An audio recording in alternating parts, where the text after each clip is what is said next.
अवांजी समातुन ताईं radio voice of Sindh London.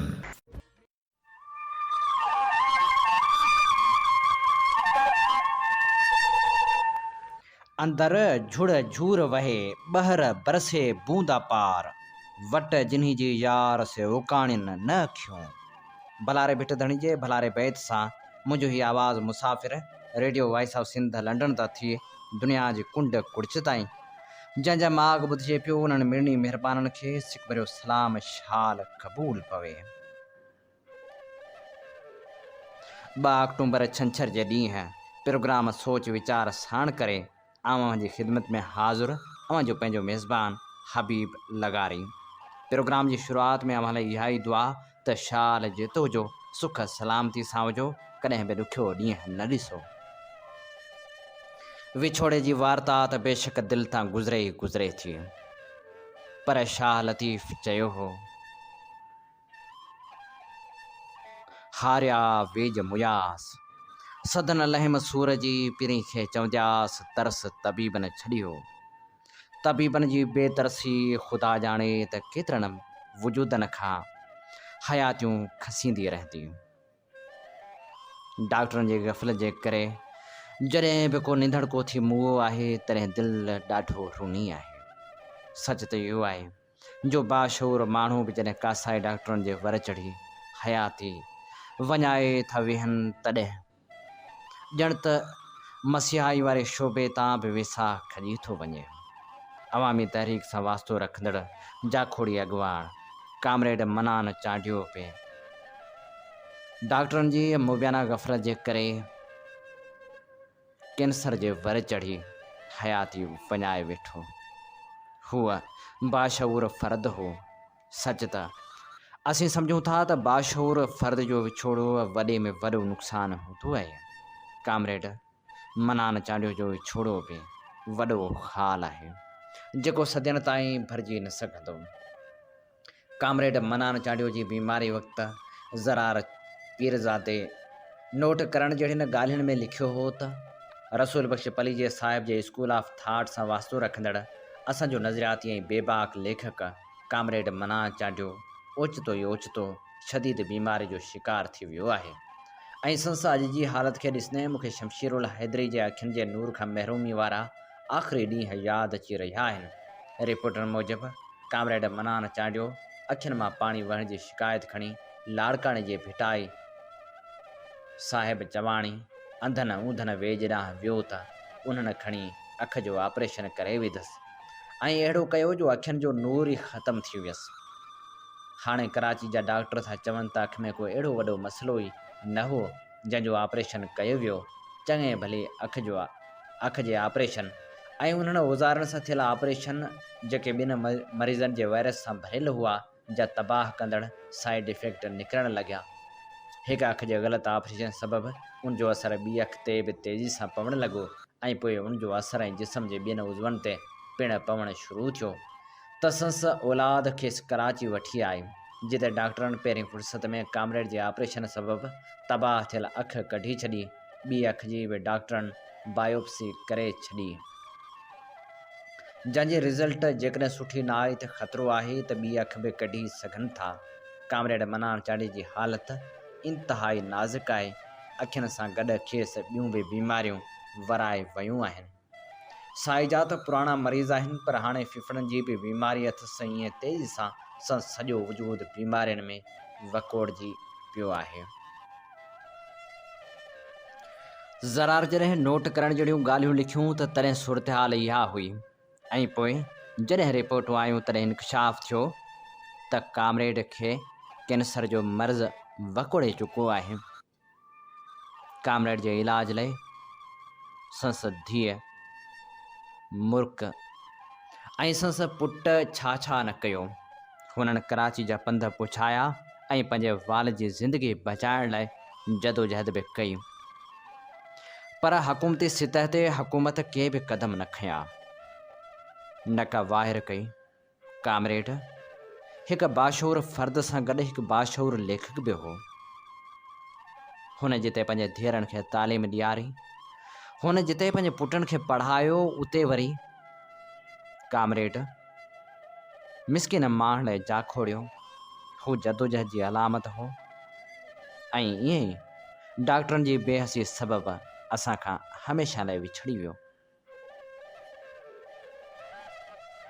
Comrade मनान चांडियो जी इहा ख़सूसियत बि हुई त हूअ हर नाइंसाफ़ी ख़िलाफ़ु सरापा एहतजाज थींदो हो ऐं पोइ एहतजाजी धरणनि में संस आवाज़ ईअं बि गूंजण लॻंदो हो त माना हमल डंड सुकंदी असां मथे आबादी कोन करे सघंदासीं। ओरियां सिम भॼंदी, टे दियूं असांजी मुकमल ॿुॾी वेंदियूं। हिकिड़ी ते आहे कारोर, उहा ते आहे कंबर तालके जी, ॿी असांजी आहे गाड़ी ते, टीं आहे चंदनी जागीर, जंहिंमें मां चवां थो त हज़ारे एकड़ ते लखे एकड़ ते सारियूं बिठियूं आहिनि, सवे ॻोठ आहिनि। कहिड़े वक़्तु बि उहो आरपियो टुटी वेंदी, उहो असां ॿुॾी वेंदासीं। मथे बि आबादी कोन, हिते बि कोन। ख़ुदा ही कहिड़ो चूंडियल एवज़ी आहे, ही किथां जो इंसाफ़ आहे, ही किथां जो कानून आहे, ही त गुरुड़ पखी आहे जेको पंहिंजे बचनि खे खाईंदो आहे। असां वारावास वटायूं दाह खणी, पर सोच त वारावासी सिविल सोसाइटी मिडल क्लास अलाए कहिड़े खफ़नि में लॻो पियो आहे। ख़ुदा तव्हां प्रेस वारा आहियो, असांजो आवाज़ु मथे उथारियो, ज़ुल्म नाहक आहे। ऐं तव्हां वञो वञी ॾिसो त उते कंडीशन कहिड़ी आहे। ऐं हथरादू बोर्ड उन खां बचायो, गुज़र थींदो ऐं असां तबाह थी वेंदासीं। अॻे संभालियल आहियूं, असां तव्हां दाह खणी आहियूं, तव्हांजी महिरबानी, तव्हां सही रिपोर्ट कंदा।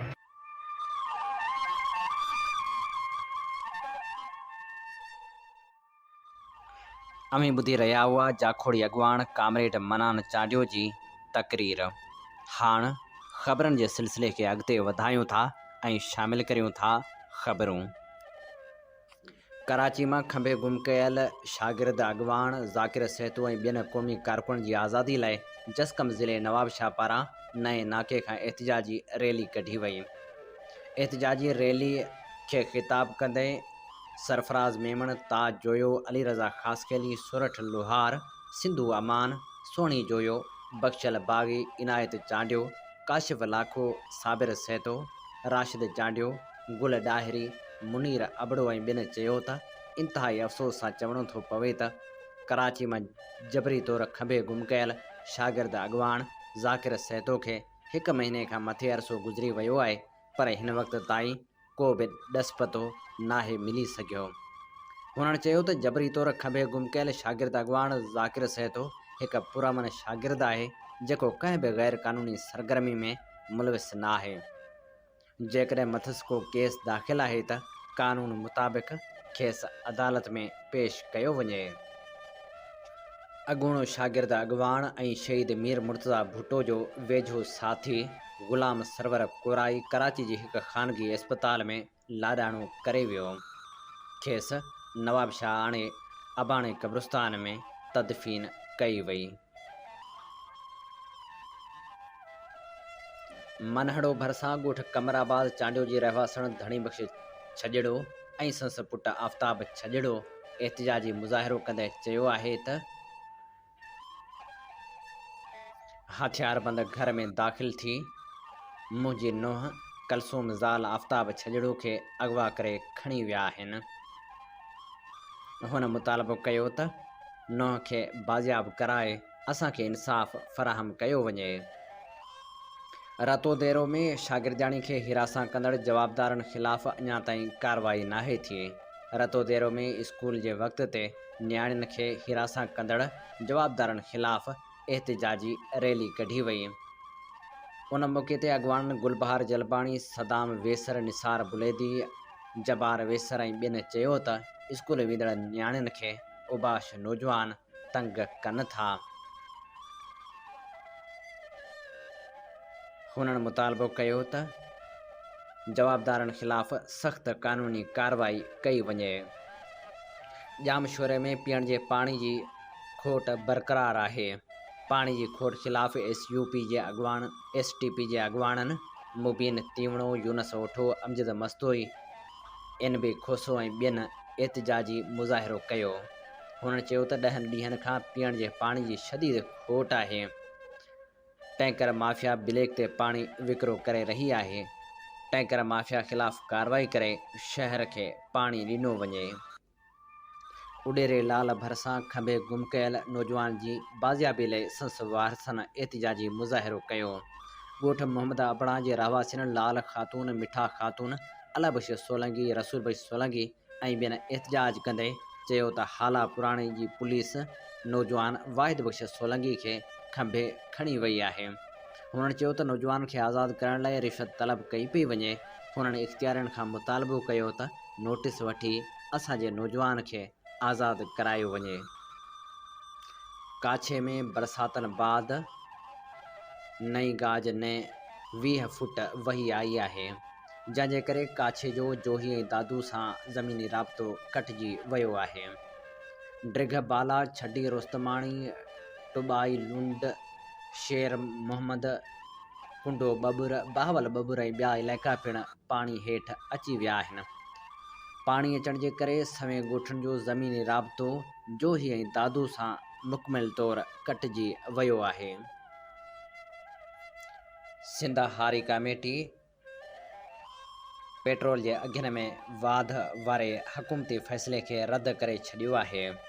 सिंध हारी कमेटी जे मरकज़ी सदर समर हैदर जतोई ऐं मरकज़ी जनरल सेक्रेटरी एडवोकेट अहमद नवाज़ इनकलाबी पंहिंजे जारी कयल बयान में चयो आहे त सिंध हारी कमेटी वफ़ाक़ी हुकूमत पारां पेट्रोल अघनि में वाध खे मुकमिल तौरु रद्द करे थी। पेट्रोलियम शयुनि में वाध जे करे महांगाई जो तूफ़ान अची वियो आहे।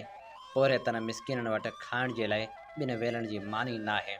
सरकार अवाम दुश्मन फ़ैसिला करे दुश्मनी जो सबूत ॾेई रही आहे। अहिड़ा रवैया बर्दाश्त न कंदासीं।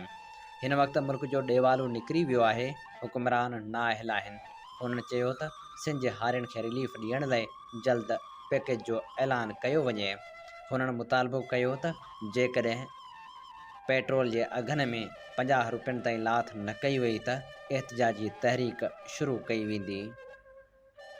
ही हुयूं ख़ासि ख़बरूं जेके असीं अवां जी ख़िदमत में पेश करे रहिया हुआसीं।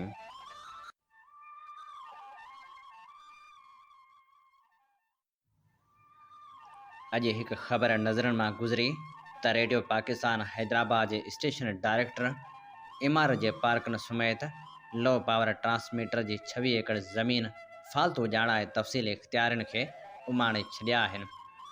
वफ़ाक़ी हुकूमत रेडियो पाकिस्तान जे मिल्कियतनि जा तफ़सील तलब कया हुआ, जंहिंजे जवाब में इहे तफ़सील मोकिलिया विया आहिनि। इन हवाले सां लिखियल मज़मून अवां सां वंड कजे थो। वक़्त जे वार्ताउनि मञूं था घणो कुझु बदिलाए छॾियो आहे। मञूं था उहे हथ जिन में कॾहिं रेडियो हूंदो हो से हाणे मोबाइल फ़ोन जा आदी थी चुका। उहे वजूद बि मिटी जा मण वठे सुम्ही पिया, जिन वजूदनि खे ॾाॾे फ़तेह ख़ान जी कचहरी खां सवाइ ॻाल्हियुनि जा समूरा ॻोठ वीरान लॻंदा हुआ। उहे न्याणियूं सियाणियूं बि पंहिंजा वार चांदी करे चुकियूं, जेके भर्त भरींदे रेडियो जा प्रोग्राम ॿुधंदियूं हुयूं। वक़्त जे बेवाजिबनि घणो कुझु बदिलाए छॾियो, पर कननि रेडियो ॿुधण वारी आदत अॼु बि न छॾी। अमीन अरबाब जे आवाज़ ते अखियुनि में तरियल ॻोढ़ा न विसरिया। नवरी माकन शाह जो सिलसिलो सुरी सुरी सोच दिलि तां लथो। दिलि त ज़ेब सिंधी जो सिलसिलो ॾिया ॾिया ॾात बि न विसारियो। कननि ताईं पहुतल न्याज़ पहवर, महमूद मुग़ल, विके पीरज़ादे, गुल कुंदर ऐं अली इमरान समे जा आवाज़ अॼु बि नाहिनि विसारिया ऐं यादि किताब में उहे आवाज़ अॼु बि महफ़ूज़ आहिनि। अॼु बि जॾहिं सिंगार अली सलीम जो आवाज़ु हवाउनि आधार सिंध जे वसननि ताईं पहुचे थो त सोगवारनि जूं साझूं कर मोड़ियूं थियूं। आवाज़ जो इश्क केॾो न निरालो हूंदो आहे, उन ॻाल्हि जो अंदाज़ो फ़क़्ति उहे ई माण्हू लॻाए सघनि था जिन रेडियो ॿुधंदे या रेडियो तां मुखातिब थींदे उमिरि जा अमल पल छाणे छॾिया। उहे माण्हू बि रेडियो कीअं विसारे सघंदा जिन माण्हुनि रेडियो वसीले साझा जी सुर्ग भरी। रेडियो जितां केतिरनि शाइरनि, फ़नकारनि, सदाकारनि ऐं मौसीकारनि पंहिंजो नालो कमायो, जिन जूं यादूं, जिन जा आवाज़ अॼु बि रेडियो जी इमारत में महफ़ूज़ आहिनि। उहो रेडियो जेको पाकिस्तान खां हिकु राति वॾी उमिरि रखे थो, छा उन जूं इमारतूं बि नीलाम थी वेंदियूं ऐं कंहिं बि सदाकार जी सदा वरी हवाउनि आधार न पहुचंदी? 2 साल अॻु जी ॻाल्हि ई त आहे जो हुकूमत रेडियो पाकिस्तान जी इमारत नीलाम करण जो फ़ैसिलो कयो हो ऐं पोइ उन फ़ैसिले ख़िलाफ़ ॾात धणी सरापा एहतजाज बणिया हुआ।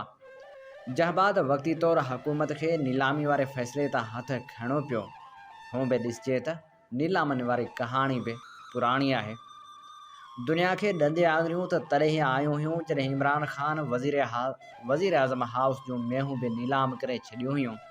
सख़्तु अवामी रद्द अमल बाद रेडियो जी इमारत नीलाम करण वारो फ़ैसिलो त नाकामी जे वर चढ़ियो हो, पर रेडियो जे 749 मुलाज़िमनि जे नसीब में नेकाली आई। बाक़ी बचियल मुलाज़िमनि खे बि जबरी बदिलियुनि खे मुंहुं ॾियणो पियो। रेडियो पाकिस्तान हैदराबाद जा मुलाज़िम बि बदिली थी इस्करदू ताईं पहुता। वेझड़ाई में त रेडियो पाकिस्तान हैदराबाद जे जग मशहूर प्रोग्राम तारण भरी रात मां मशहूर रेडियो कंपेयर नसीर मिर्ज़ा, अमीन अरबाब, माकन शाह रिज़वी, अली इमरान समो, मीर मुल्क वाढो, मूसा चांडियो ऐं अशरफ बलोच खे बरतरफ़ कयो वियो हो। उहे कंपेयर जेके रेडियो जे आसमान ते सितारनि मिसल आहिनि, उन जी बरतरफ़ी ईअं हुई जीअं रात जो आसमान खां सितारा खसे वठजनि। यकीन ॼाणो जेकॾहिं आसमान खां सितारा खसे वठजनि त चंड चरियो थी मरी पवंदो।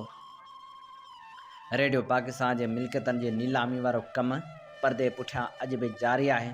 हिन भेरे जॾहिं वफ़ाक़ी हुकूमत रेडियो स्टेशननि जे डायरेक्टरनि खां मिल्कियतनि जा तफ़सील तलब कया, तॾहिं रेडियो पाकिस्तान हैदराबाद जे स्टेशन डायरेक्टर ख़लीलुल्लाह काके पोटे रेडियो पाकिस्तान हैदराबाद जे इमारतनि जे 2 पार्कनि ऐं 26 एकड़ ज़मीन खे फालतू करार ॾींदे रिपोर्ट इख़्तियारियुनि ॾांहुं मोकिले छॾी। उहे पार्क जिते अॼु बि सदाकार ऐं अदाकार अची वेंदा आहिनि। रेडियो खे ज़िंदगी अर्पींदड़ सैयद सालेह मोहम्मद शाह जे नाले सां मनसूब उन लान खे बि फालतू करार ॾिनो वियो आहे, जंहिंमें अदबी तक़रीबूं कोठाए बियूं आहिनि जिते फ़नकार पंहिंजा सुर विखेरींदा आहिनि। रेडियो जे इमारतुनि ते कब्ज़नि जी कहाणी बि नई न आहे। रेडियो स्टेशन जे हिकु हिसे ते 20 साल अॻु कब्ज़ो थियो, जिते हाणे ख़ानगी स्कूल जुड़ी चुको। मौजूदा इमारत में बि ख़ैराती अस्पताल क़ाइमु करण जूं कोशिशूं जारी आहिनि। रेडियो जूं इमारतूं तारीख़ी हैसियत रखनि थियूं।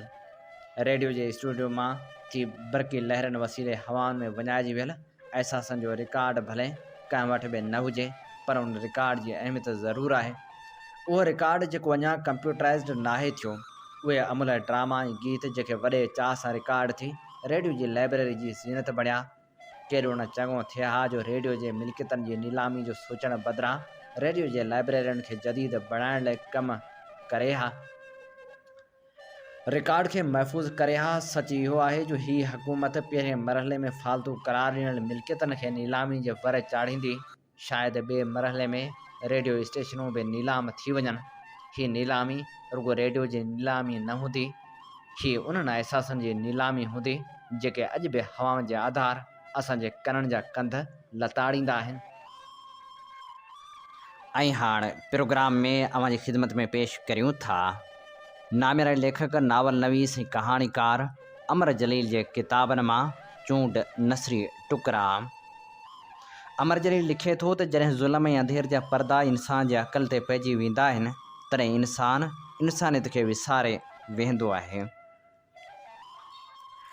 जॾहिं हालतुनि खां मजबूर थी सच ॻाल्हाइण जी हिमत सारे न सघिबी आहे, तॾहिं सच जे विच में बीहण सां अंदर खे आराम मिलंदो आहे। सिंगारियल ऐवान नज़र जो दोखो आहे ऐं खंडर सरासर सच आहिनि। तो ख़्वाबनि खां तहबीर, मुसाफ़िरनि खां मंज़िल ऐं आईंदे खां उमेद खसे वरिती आहे। तूं ज़िंदगी जो दुश्मन आहीं, तूं रोशनी जो दुश्मन आहीं, तूं सच ऐं सूंहं जो दुश्मन आहीं। ख़ुदा तोखे तमामु डिघी रसी ॾेई छॾी आहे। अक़ल वारा गोशे नशीनी खे इबादत जो दर्जो ॾेई पंहिंजी पंहिंजी इबादतगाह खोले वेही रहिया। कंहिंखे ज्ञान ॾिनाऊं, कंहिंखे ध्यानु ॾिनाऊं, नास्तिक खे आस्तिक ऐं गुमराह खे राह ते आंदाऊं, पर मजनू खे लैला जो ॾस ॾेई न सघिया। पथर हणी मजनू लाइ पंहिंजे पंहिंजे इबादतगाह जा दर बंदि करे छॾियाऊं। इक़्तिदार जी मुंतक़ली बाबति असांजी तारीख़ में जंहिं बि बाब जो इज़ाफ़ो थियो आहे, सो बाब बेगुनाहनि जे खून जो अमीन आहे। उहा असांजी तारीख़ आहे, उहो ई असांजो विरसो आहे। असीं हमेशह खां जमहूरियत जे क़त्ल में वास्तेदार रहिया आहियूं। हीअ सदी भरमनि जे भुरण जी सदी आहे। नंढा नंढा वेछा ख़तमु थी रहिया आहिनि। नफ़रतनि जूं दीवारूं किरी रहियूं आहिनि। समूरी दुनिया ॿिनि वॾनि गिरोहनि में विराहिजी रही आहे। हिकिड़ो गिरोह ज़ालिमनि, फ़ौरन ऐं रत चूसींदड़ चोरनि जो आहे। ॿियो गिरोह मज़लूमनि, मुफ़लिसनि ऐं अंग उघाड़नि जो गिरोह आहे। ॿिन्ही गिरोहनि दुनिया जे हर मुल्क ऐं हर क़ौम में पंजनि पंजनि नज़रनि वारा साथी ॻोल्हे लधा आहिनि। समाजी गुमाश्ता बेसमझ आहिनि, नादान आहिनि। होश उहा असांजी दिलि में आहे, होश उहा असांजे रूह में आहे। हू असांजो साह आहे, हू असांजो माह आहे। होश जे हवाले खां सवाइ असीं बेमाना बेमक़सद ऐं मबहम आहियूं। होश असां मंझां हो, असीं संस वारिस आहियूं, असीं होशू आहियूं। असीं ज़ुल्म सहंदे सहंदे ज़ालिम सां वफ़ादार थी वेंदा आहियूं। ॾिसणो इहो आहे त उहो अवाम जेको सरदारनि हथां इज़त ऐं नफ़्स खां महरूम थींदो रहियो आहे, सो अवाम सरदारी निज़ाम जे ख़ात्मे खां पोइ आज़ादी ऐं इज़त ऐं नफ़्स खे क़बूल बि करे थो या न। अज़ल जे चाहतनि जो शजर विछोड़नि में वधंदो आहे ऐं वफ़ाउनि जे मुसाफ़िरनि लाइ छांव ॾींदो आहे। मुसलसल सफ़र जे बावजूदि मां पंहिंजी मंज़िल खां परे आहियां। ज़िंदगी जो काफ़िलो जॾहिं हयाती जी सांझी में दाख़िल थी रहियो आहे, तॾहिं महसूसु करियां थो त तमनाउनि ऐं चाहतनि जो ख़ाल अञा बि मुफ़लिस जी झोली वांगुरु ख़ाली आहे। न रस्ता बदिलिया ऐं न असीं बदिलियासीं। उहा ई दिलि ऐं उहा ई दिलि जी कैफ़ियत। कमाननि मां तीर त निकिरी वियो, पर तबियतनि मां आवारगी जो अंसर न निकितो। दिलि जो काफ़िलो रहबरनि हथां लुटिजी वियो। दुनिया जो को बि मज़हब सचाई मोहबत खां मथां नाहे। मुल्क विरहाए सघजनि था, पर मोहबत न। विछोड़े में इश्क जी अबदियत आहे, बका आहे। विसल इश्क जी नफ़ी आहे। धरती असांजी माउ आहे।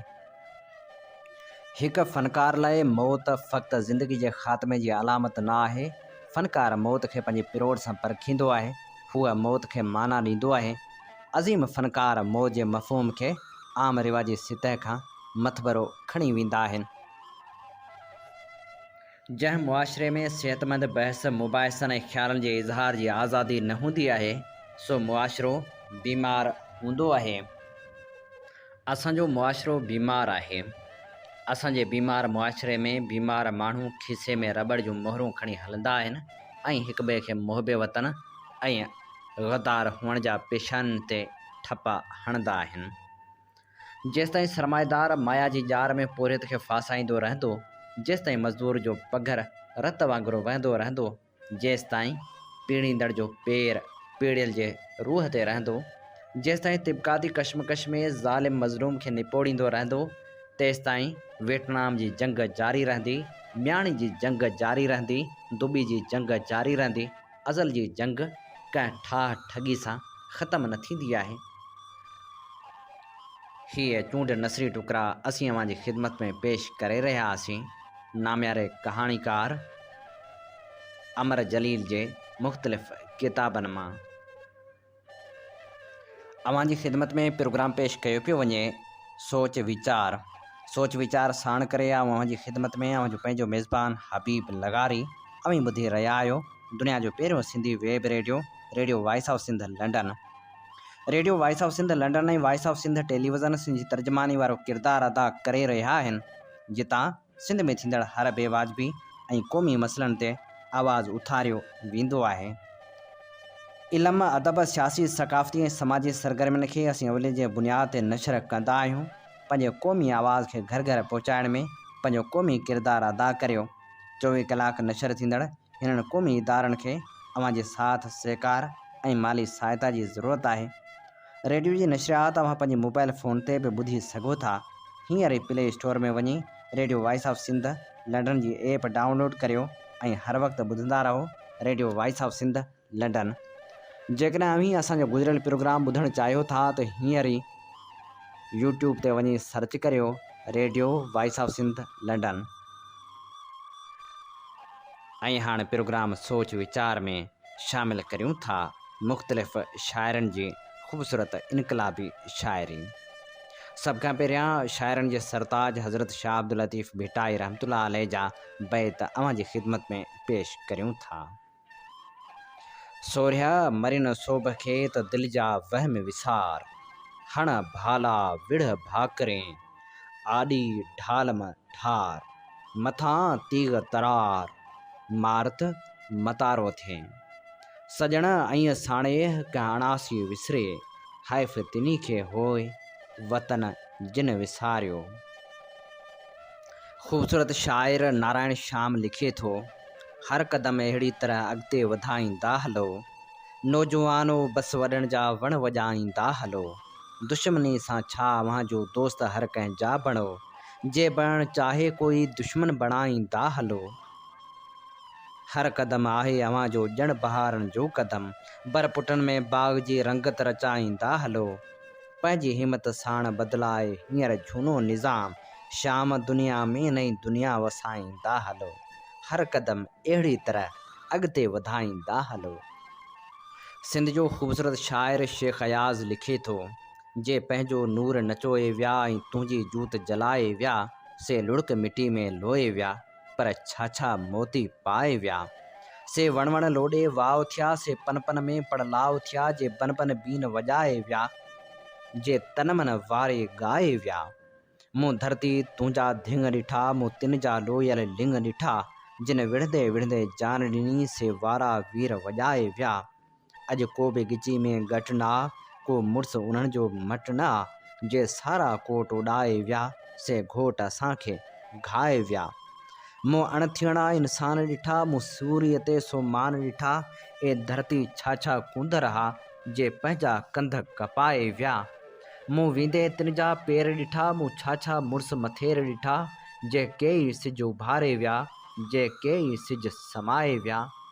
मूं काती हेठां कंध ॾिठा, मूं साणा संध ॾिठा, मूं छा माई लाल ॾिठा, जे लोई लॼ बचाए विया।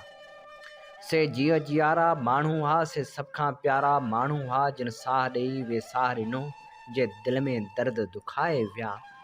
हुआ बादल आया हा, जिन जलथल भाल भलाया हा, ए खेत खिड़ो ओ शाल टिड़ो, हू पंहिंजा मींहं वसाए विया। विया प्रीत ॾेई हू पाणियारा, अॼु कींझर तिन जा खाणियारा, छा रावा तिन सां रुञ कया, जे तुंहिंजी उञ उझाए विया।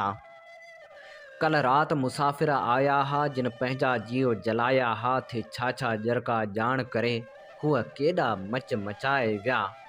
छा नारा हा, छा नींहं हुआ, हाय मुड़ुस हुया या शींहं हुया, जे डूंगर ॾेर ॾकाए विया, गजगोड़ करे गरमाए विया। आ कंहिं माण्हू मंझि मणिया, पर मूंखे अहिड़ा मुड़ुस वणिया, जे सारो जग झरकाए विया, पर पंहिंजो पाण मल्हाए विया। जिन पासो वरितो कूड़ कना, ही मुड़ुस न वींदा मूर मना, जिन वाके वस कया, जे सारो सच ॿुधाए विया। उहे छोह उन्हनि जा छोली में, अॼु ॿोल उन्हनि जा ॿोली में, ए धरतीअ तुंहिंजी झोली में, जे सोरिया सीस नवाए, जे सोरिया सीस छुपाए विया। हीअ चोटी ते मशल, हीअ झोली विया सांवल छा संग छॾे, छा जिंदड़ी खे जरकाए विया। छा सम्झी तिन खे जीव जॾे, आ तिन जी ॻाढ़ी ॻाल्हि वॾी, हा छा अरड़ा कंध अॾी, जे तोखे मेंदी लाए विया।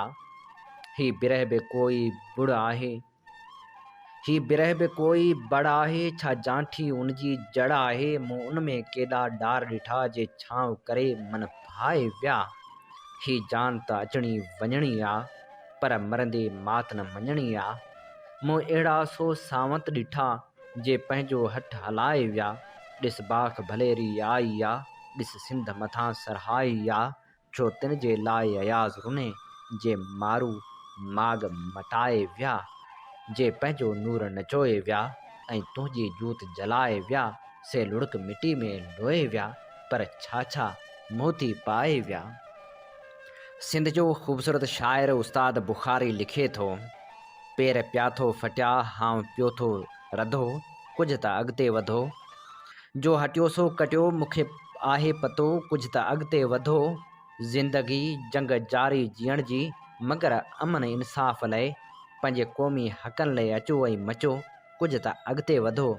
ही जो अजरक वेढ़ियो पियो, तंहिंखे फाड़ियो अधो अधु करियो, हिकिड़ो सिर सां कफ़न ऐं ॿियो संदरो ॿधो, कुझु त अॻिते वधो। सिंध जी रात आ, वर वकड़ वाट में कहर जी काट आ, पाण वटि जूत आ, जुंग जोधो जथो, कुझु त अॻिते वधो। सिर तरी ते रखण खां अॻे सूरमो, होॾे साम्हूं ॾिसो, सोभ सोणी जे सीने ते नज़रूं रखो, कुझु त अॻिते वधो। पुल सिरातनि खां पोइ जन्नतूं, मक़तलनि जे पुठियां मंज़िलूं, टहक फुटंदा पोयां पहिरियां ई धक टिपो कुझु त अॻिते वधो। मां ॾिसां थो धुबण थी वई आहे धरती सॼी ॾेह जी, को ग़रीबत में गुम थियो, को धन में गतो, कुझु त अॻिते वधो। हाव आड़ा आॾो आहे दरिया थियो, तेज़ तूफ़ान थियो, कंहिं बि कहिड़ो बि पोको तरीक़ो कढो, कुझु त अॻिते वधो। कतरो कतरो मिली मस दरिया थियो, तेज़ तूफ़ान थियो, इनकलाबी बनायो कचो ऐं पको, कुझु त अॻिते वधो। जाग अख में अथो पंहिंजो खोलियो अखियूं, भाग हथ में अथो सोभ सघ में अथो, साथ जोड़ियो सघो, कुझु त अॻिते वधो। आर उस्ताद शागिर्द मज़दूर कुड़मी समूरा ॿुधो, गुंड पियो थो गुड़े इर्तिका जो यको, कुझु त अॻिते वधो, कुझु त अॻिते वधो। ऐं हाणे अचो त प्रोग्राम में ख़ूबसूरत रागी सरमद सिंधी खां हलीम बाग़ी जो ख़ूबसूरत गीत ॿुधूं। तुंहिंजी राह में रत दे त तुंहिंजी राह में जे फुड़ो फुड़ो थी वही वञे, मुंहिंजो नसीब ठही वञे, मुंहिंजो नसीब ठही वञे, तुंहिंजो बि कर्ज़ो लही वञे, रत दे त तुंहिंजी राह में रत दे त तुंहिंजी राह में जे फुड़ो फुड़ो थी वही वञे, मुंहिंजो नसीब ठही वञे, मुंहिंजो नसीब ठही वञे, तुंहिंजो बि कर्ज़ो लही वञे, रत दे त तुंहिंजी राह में रत दे त तुंहिंजी राह में।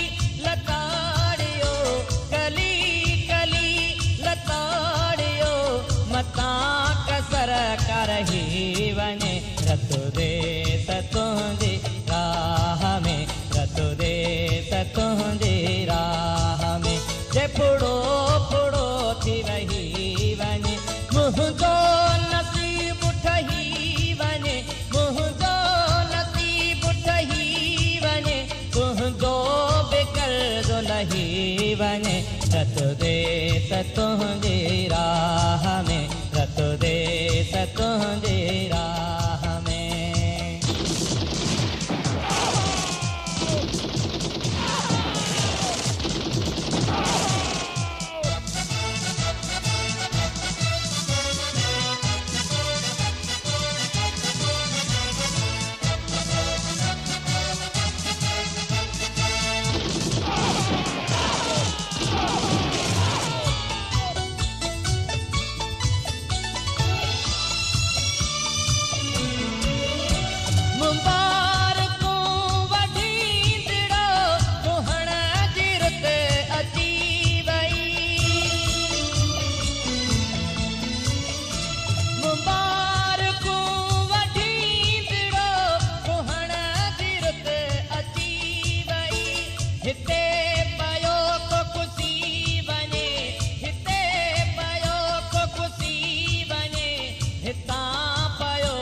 कही वञे, रत दे त तुंहिंजी राह में रत दे त तुंहिंजी राह में जे फुड़ो फुड़ो थी वही वञे, मुंहिंजो नसीब ठही वञे, मुंहिंजो नसीब ठही वञे, तुंहिंजो बि कर्ज़ो लही वञे, रत दे त तुंहिंजी राह में रत दे त तुंहिंजी राह में।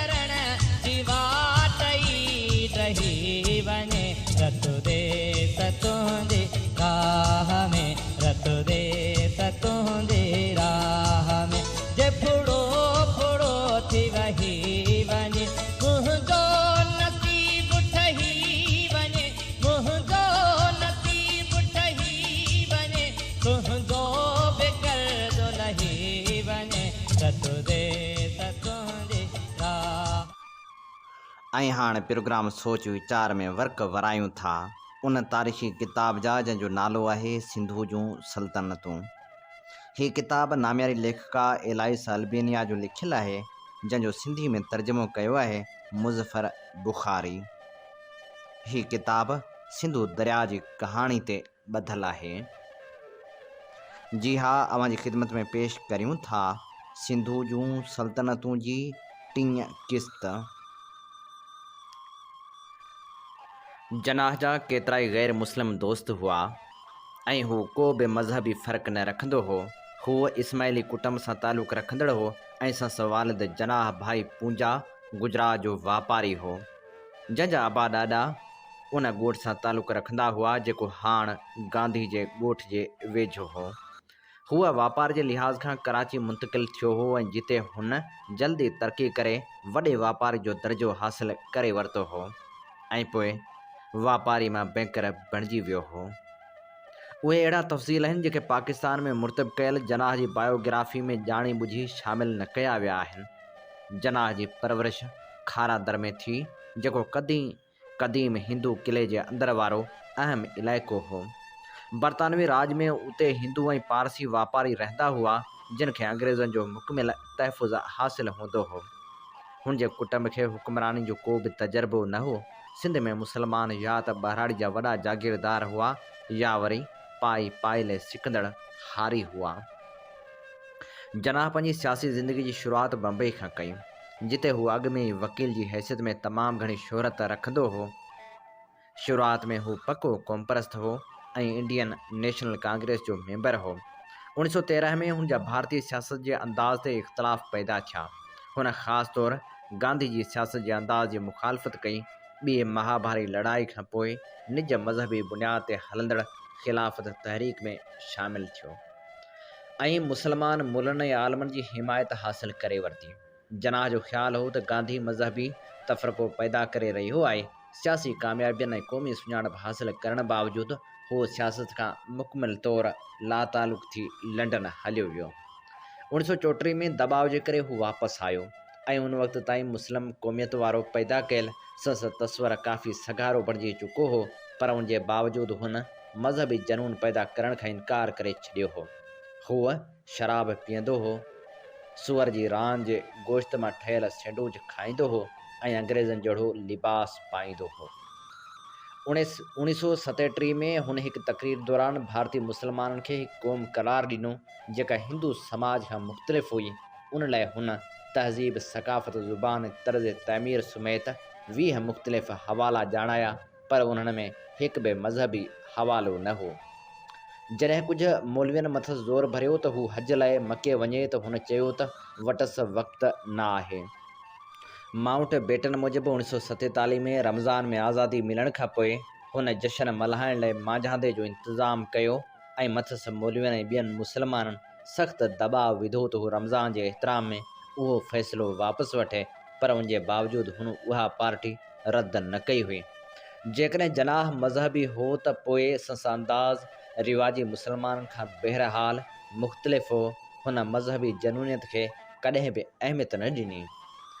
1947 में आज़ादी मिलण बावजूदि मज़हबी वॻोड़नि जे करे जनाह फ़तह जो जश्न न मल्हायो पर उन ते ॾुख जो इज़हार कयो हो। रोज़ हूअ जीअं ई गवर्नर जनरल हाउस कराची में वेंदो हो त खेसि पंजाब में रतो छाण जा नवां किस्सा ॿुधणा पवंदा हुआ। लखे मर्दनि ऐं औरतुनि खे पंहिंजा अबाणा कख छॾणा पिया हुआ। 1 करोड़ माण्हू पनाहगीर बणिया।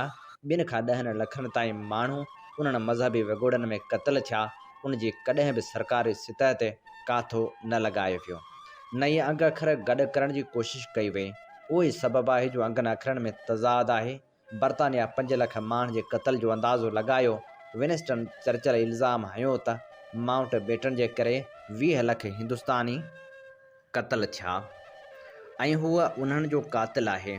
पोइ पाकिस्तानी भारतीय मूर्खनि उहो काथो 20 या 30 लख लॻायो हो जेके वॻोड़नि में क़तल थिया। उनखां पोइ को बि माण्हू जी वज़ाहत न करे सघियो त छो हिंदनि ऐं सिखनि गॾिजी मुस्लमाननि खे क़तलु कयो ऐं छा लाइ हिंदनि ऐं सिखनि मुस्लमाननि खे क़तलु कयो, जेके अॻु में अमन ऐं शांती सां गॾिजी रहंदा हुआ ऐं हिक ॿिए जा भरिजला ऐं पाड़ेसरी हुआ, छो औरतुनि जूं असमतूं लुटियूं वियूं ऐं खेनि अगवा कयो वियो ऐं छा लाइ मासूम ॿारनि खे वालदेन खां धार कयो वियो। मुस्लमान हिंदू ऐं सिख तरबियत याफ़्ता हथियारबंदनि क़त्ले आम जी उहा वबा छा लाइ पखेड़ी हुई, शायदि खेनि अॻुवाट तरबियत ई उन लाइ ॾिनी वई हुई। हर पनाहगीर हिकु दर्दनाक दास्तान जो अमीन आहे ऐं उनखे यादि करे अॼु बि संदन लिंग कांडार जी वञनि था। 1947 जूं कहाणियूं ॿुधी उन्हनि ते एतबार नथो अचे ऐं न ई को तालुक़ नज़र अचे थो। को बि नरम दिल माण्हू त उहे दास्तान ॿुधी बि न सघंदो। हाणे उहे सभु पाकिस्तान न विसरंदड़ ओहञाण बणिजी चुका आहिनि। उन करे आउं टैक्सी में क्लिफ्टन जे साहिल खां सवार थी हिकु अहिड़ी औरत वटि पहुतसि जेका उन रतो छाण मां गुज़री कराची पहुती हुई। ज़ोहरा बेगम हिकु वॾी उमिरि जी औरत आहे जेका पंजनि धीअरनि ऐं पोटनि ॾोहिटनि सां गॾु वेठल हुई हिकु पुरसकून घटि जिते ॿार क्रिकेट खेॾी रहिया हुआ। संसु घर हो। हूअ 1947 में पंहिंजो सभु कुझु लुटाए कराची पहुती हुई। कुटुंब मिल्कियत ऐं ज़हनी सकून सभु कुझु वञाए आई हुई। सभु कुझु खेसि चिटी तरह यादि हो जेको ॾाढो ॾुखोईंदड़ हो। मूं संसु दास्तान गौर सां ॿुधो। हुन एहतजाज कंदे पुछियो हो, तूं उहो सभु कुझु ॿुधणु छो थी चाहीं? उहे दर्दनाक ॻाल्हियूं विसारण में ई भलाई आहे, पर असीं सभु कुझु ॿुधणु चाहियूं था, संसु धीअ जवाबु ॾिनो हो। 1947 में ज़ोहरा 16 वरहनि जी हुई। हिकु शाम हू बनी तां वापसि मोटी त घर में संसु सोठ क़तल थी पई हुई। हुनजी कटियल ज़ुबान ऐं छातियूं बि संसु भर में पयल हुयूं। सभु कुझु लुटिजी चुको हो ऐं घर बिल्कुलु ख़ाली हो। ज़ोहरा जे चवण मूजिबि त संसु 14 वरहनि जी उमिरि में शादी थी हुई ऐं हिकु साल बाद बेवह थी चुकी हुई। 15 वरहनि में बेवह थी ऐं 16 वरहनि जी थी त विरहाङो थियो। उन वक़्तु 6 महीननि जे हिकु ॿार जी माउ हुई। घर जी हालत ॾिसण खां पोइ हूअ पंहिंजे हिंदू नौकर सां गॾिजी हमेशह लाइ घर खे अलविदा चई निकिरी पई। हुनखे का बि ख़बर न हुई त विरहाङे जे ऐलान वक़्तु छा थियो हो ऐं विरहाङो कीअं थियणो हो। उहो सच आहे त उन वक़्तु जालंधर जे कंहिं बि मुस्लमान खे उहो अंदाज़ो न हो त हू ज़िलो भारत में रहणो आहे। छा थी चुको हो उनजे कंहिंखे बि ख़बर न हुई। बस हर तरफ़ गैर यकीनी हुई। रेड कलफ जी अता कयल ओचिती सरहदनि हर कंहिंखे परेशान करे छॾियो हो। बिल्कुलु अणपढ़ियल ज़ोहरा त सियासी तहरीकनि खां बि अणवाक़ुफ़ हुई। हू त ख़ालिस बहराड़ी जी औरत हुई। संसु हिंदू नौकर प्रकाश खेसि तहफ़ुज़ ॾियण जी ज़िम्मेवारी संभाली। हुन ज़ोहरा जे वारनि में संदूर हणी उहो ज़ाहिर करण जी कोशिशि कई त उहा संसु ज़ाल आहे ऐं छाती सां चिटियल ॿारड़ो बि संदन आहे। उघाड़े पेरें उघाड़े मथे सां ज़ोहरा सरहद ॾांहुं सफ़र शुरू कयो। दुनिया वहशी बणिजी चुकी हुई। ज़ोहरा चयो, रेल में जाइ हासिलु करण लाइ मुसलमान हिक ॿिए सां विढ़ी रहिया हुआ ऐं माइरूं पंहिंजे ॿारनि खे रेलवे लाइन ते उछलाए भॼी चुकियूं हुयूं। प्रकाश इंजण जे भरवारी बोगी में 2 जायूं हासिलु करण में कामयाबु थी वियो। 20 मिंटनि जो सफ़र 2 ॾींहंनि में पूरो थियो। हर जाइ ते हिंदू रेल गाॾी बीहारे मुसलमाननि खे क़त्ल करे रहिया हुआ। हुन चयो, न मानी हुई न पाणी, बसि हर तरफ़ करबला मतल हुई। लाहौर स्टेशन ते पहुता त हिकु ॿियो मौजज़ो रोनमा थियो।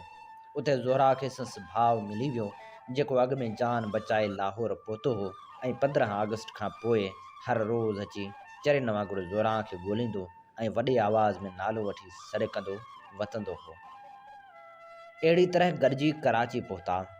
उन खां पोइ ज़ोहरा जे भाउ पंहिंजे कुटुंब खे ॻोल्हण जी घणी कोशिशि कई। उन लाइ भारत वञण जो जोखम बि खयों, जिते खेसि ख़बर पई त मर्द मारिजी चुका हुआ ऐं औरतूं सिख खणी विया हुआ, जेके सिखनि जे ॿारनि जूं माइरूं बि बणिजी चुकियूं हुयूं। गॾिजण जो को इम्कान न हो। पाकिस्तान धारियो मुल्क बणिजी चुको हो। ज़ोहरा जहिड़ियूं औरतूं जहनम मां गुज़री उते पहुतियूं हुयूं ऐं हुन लाइ जनाह नफ़रत जी निशानी बणिजी चुको हो। हुन चयो, असां ते पाकिस्तान ज़ोरी मढ़ियो वियो हो। हूअ वहशी पाण त हवाई जहाज़ में चढ़ी हलियो आयो ऐं समूरा अहम हंध हिंदुस्तान जे हवाले करे आयो। ज़ोहरा जहिड़ियूं औरतूं जेके गॾियल हिंदू मुस्लिम सकाफ़त में जायूं निपनियूं तिन खे उन खां महरूम करे छॾियो वियो। कराची में आराम वारी ज़िंदगी गुज़ारण बावजूदि ज़ोहरा खे अॼु बि भारत नथो विसरे। कराची पहुचण खां पोइ प्रकाश मुसलमान थी वियो ऐं ज़ोहरा साणसि शादी करे वरिती। संसद दिलि में क़ाइदे आज़म लाइ अॼु बि का मोहबत कान्हे। हू उन सॼी खूनरेज़ी जो ज़िम्मेवार जनाह खे ई सम्झे थी। जंहिं तड़ तकड़ में हू सभु कुझु क़बूल करे लखे ख़ानदान खे दरबदर करे छॾियो हो। 1947 में भारत खां धार थियण खां पोइ कराची में जॾहिं नई हुकूमत वजूद में आई तॾहिं पाकिस्तान सरकार खे मालूम थियो त वठण ख़र्च करण लाइ त कख बि कोन्हे। भारत खे ठहियल ठुकियल बरतानवी राज वारे गादी दहली मिली वई, जिते हर क़िस्म जूं ऑफिसूं ऐं इमारती स्ट्रक्चर अॻु में ई मौजूदु हो। पर कराची में बरतानवी राज में सूबाई गादी हुई ऐं सिंध त उन्हनि ॾींहनि में हिकु निढड़ी रियासत हुई। उते मुसलमान जी का अहिड़ी तारीख़ी हैसियत बि कान हुई। आज़ादी जे 5 ॾींहनि खां पोइ ईद उल फितर अची वई। उन वक़्तु सरकार खे मालूम थियो त हिते त इबादत गाहनि जी बि खोट आहे। अंग्रेज़ राज में हिते पारसियुनि जा आतिशकदा हुआ, यहूदियुनि जी इबादत गाह हुई ऐं ईसाइयुनि जूं अज़ीमुल शान कलीसाऊं हुयूं। चर्च वग़ैरह जेके क़दीम तर्ज़ जूं शाहकार हुयूं हिंदनि जा पुराणा ऐं तारीख़ी मंदर हुआ, पर अहिड़ी का बि मस्जिद न हुई जिते नई हुकूमत जा नुमाइंदा ईद जी निमाज़ अदा करे सघनि। कुझु मस्जिदूं ज़रूरु हुयूं पर उहे लियारी जे इंतिहाई गंदनि इलाइक़नि में हुयूं। 1947 में आला तबिके ऐं हाकिमनि खे हिकु मैदान में ईद जी निमाज़ अदा करणी पई, पर 1948 में उहा ईदगाह बि पनाहगीरनि जी कैंप बणिजी वई ऐं उन करे ईद निमाज़ वरी पार्क में अदा करणी पई। पाकिस्तान खे हक़ीक़ी तौर ॿुड़ी खां शुरूआत करणी हुई। विरहाङे वक़्तु बरतानवी राज में हिकु ज़ाब्तो जोड़ियो वियो हो, जंहिं तहत नाणे हथियारनि खां वठी पेपर कलप ऐं पेंसिलनि ताईं हर शइ जो चोथों हिसो पाकिस्तान खे मिलणो हो। बहरहाल नए पाकिस्तान लाइ उहो हिसो तमामु घटि हो, पर दहली में फुरलुट शुरू थियण खां पोइ किलारक जिन खे उन विरासत जी तयारी करणी हुई से हयाती बचाए हलिया विया। सालनि ताईं उन हिसे लाइ पाकिस्तान खे भारत सां वेढ़ करणी पई, छाकाणि त पाकिस्तान खे हिसे मां कुझु बि न ॾिनो वियो हो। रोज़मर्रा जो कमु हलाइण ऐं खाद खुराक लाइ कुझु बि न हो। सरकार खे पंहिंजा परॾेही असासा विकिरो करणा पिया, जेके ॾखण भारत में निज़ाम हैदराबाद वटि सवन जी शक्ल में हुआ। वफ़ाक़ी हुकूमत जूं वज़ारतूं बैरकनि में क़ाइमु थियूं ऐं मौजूदु वसीलनि मां नयूं बैरकूं तयारु कयूं वियूं।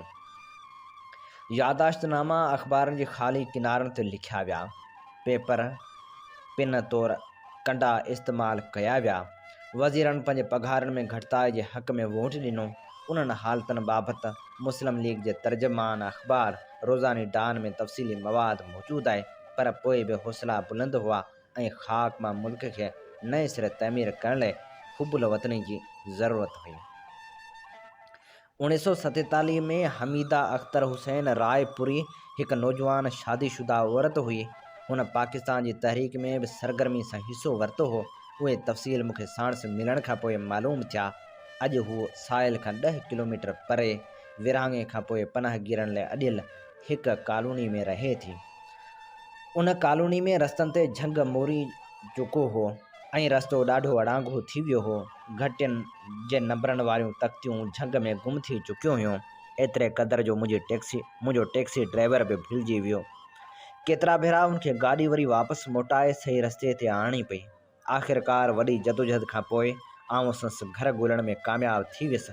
गेट ते नौकर आयो जेको मूंखे बेगम हमीदा अख्तर ॾांहुं वठी वियो। कमरे में हमीदा बेगम पंहिंजे बेड ते वेठल हुई ऐं पंहिंजूं यादगिरियूं उर्दू में लिखी रही हुई। हिकु नौकर मुले चांहि बिस्कुट आंदा। आउं हिकु डिघी काठ जी दीवार ते वेठल हुयसि ऐं संसि ॻाल्हियूं ॿुधी रही हुयसि। विरहाङे वक़्तु हूअ पंहिंजे कुटुंब समेत अलीगढ़ खां आई हुई। संदसि पीउ मशहूरु जासूसी नावल निगार हो ऐं मुड़ुसु संस्कृत ड्रामे में PhD कई हुई। हुनजे ख़ानदान जा भारत जे उर्दू ॻाल्हाईंदड़ आला तबिके सां वेझा तालुकात हुआ, जेके मज़हब बदिरां रुॻो सक़ाफ़ती बुनियादनि ते हुआ। मज़हबी तज़ाद त बसि पाणी जे मथां पियल तेल वांगुरु हो। उहो ई मशहूरु तारीख़दान आशा जलाल ऐं अनील सील जो बि ख़्यालु आहे जेको हुननि संदन मज़मून विरहाङे जा मुतबादल में ॼाणायो आहे त पोइ तव्हां पंहिंजे उन्हनि इज्तमाही लाॻापनि तां हथ छो खयो? छा मुस्लिम लीग मजबूर कयो या हिंदू तफ़रक़े जे करे ईअं थियो? हुन चयो उहे ॿई ॻाल्हियूं ग़लति आहिनि। असांजे हिंदू पाड़ेसरियुनि हर मुमकिन तौरु असांजो तहफ़ुज़ कयो। जॾहिं ॻाल्हि संदन वस मां ॿाहिरि थी वई त पोइ मजबूर थी असांखे मुल्क छॾिणो पियो। तालीम वारी वज़ारत जे आला अमलदार जी ज़ाल हुजण बावजूदु हमीदा खे कराची बाबति बसि मामूली ॼाण हुई। भारत खां कराची खे न खणी ईंदड़ पहिरीं रेल गाॾी हुई जंहिं ते हमिलो थियो हो, पर जीअं त उन में सरकारी अमलदार सवार हुआ तंहिं करे उनजी हिफ़ाज़त जो बहितरीनु इंतज़ाम कयो वियो हो। असांजे लाइ हिकु माण्हू कराची जे रेलवे स्टेशन ते इंतज़ारु करे रहियो हो जंहिं वटि नेपियर ब्रकस में असांजी रिहाइशगाह जूं चाबियूं हुयूं। हुन ॻाल्हि अॻिते वधाई हिकु ॿियो माण्हू हो जंहिं वटि असांजो राशन कार्ड हो। अहिड़ी तरह नयनि उमेदनि सां नए मुल्क में रहणु आसान थी वियो। हीअ अमीं ॿुधी रहिया हुआ सिंधु जूं सल्तनतूं जी 10 क़िस्त। हीअ किताबु नामियारी लेखका एलाइस अल्बेनिया जो लिखियलु आहे जंहिंजो सिंधी तर्जुमो कयो आहे। इन ते प्रोग्राम सोच वीचार जो वक़्तु पंहिंजी पुॼाणी ते पहुचे थो। पंहिंजे मेज़बान हबीब लगारी खे इन साॻी दुआ सां ॾींदा इजाज़त। वसे भिट तुंहिंजी भलारा सदा सदा देस परदेस सारा वसन। कॾहिं सींध सिंधी न मेरी थिए, कॾहिं मोड़ कंहिंजा न मुरझाइजनि।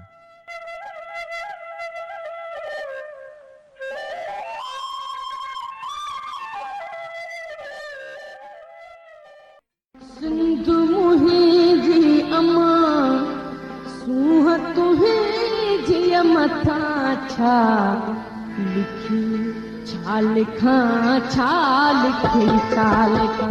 सिंधु मुंहिंजी अमा दुनिया जा सिंधियो हिकु मुठ थी सिंध बचायो। सिंधु मुंहिंजी अमा सूंह तुंहिंजी मथां छा लिखी छा लिखां। सिंध जो क़ौमी आवाज़ radio voice of Sindh London.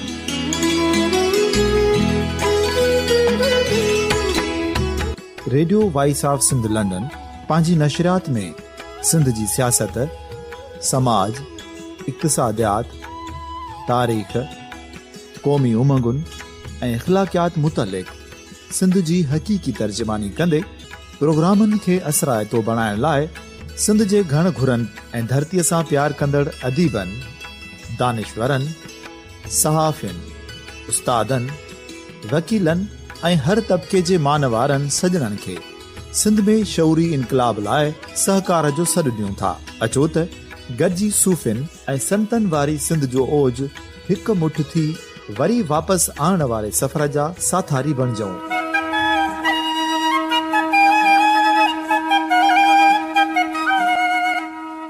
हिकु नए सुबुह जी शुरूआत जो पड़ाॾो घर घर ॻोठ ॻोठ ऐं शहर शहर ताईं पहुचायो। शाल सिंध आबाद ऐं ख़ुशहाल थिए, सिंधी माण्हू सुखियो ऐं सताबो थिए।